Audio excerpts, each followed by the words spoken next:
Hello everyone! Welcome back to my channel once again. I just want to share to you guys na 2011 nag-decide ako para mag-training ng driving. So, kumuha ako ng student license ko and in-schedule nila ako para sa written exam. So, I passed my exam.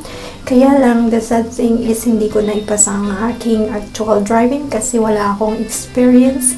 Tapos, 4 na session lang kasi yung kinuha ko sa instructor ko. Kasi ang mahal ng bayad is $280 for 45 minutes. So, namamahalan ako nun. Kaya hindi ko tinuloy. So, ito, 2020 na. Gusto ko na namang mag-start. Kaya lang, lalong tumaas yung charge para sa instructor mo. So, ito lang.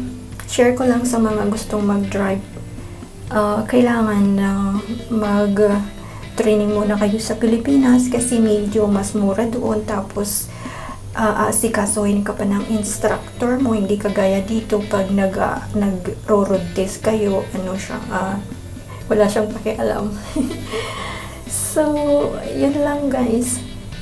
Maraming salamat sa panonood ng video na to. At shoutout to Romar Velos, Jocelyn Vlogs, Pluto 1, William Bristol, James Franco, and to all my friends, subscribers, and viewers, shout out to you all. I love you guys. Thank you so much. Bye.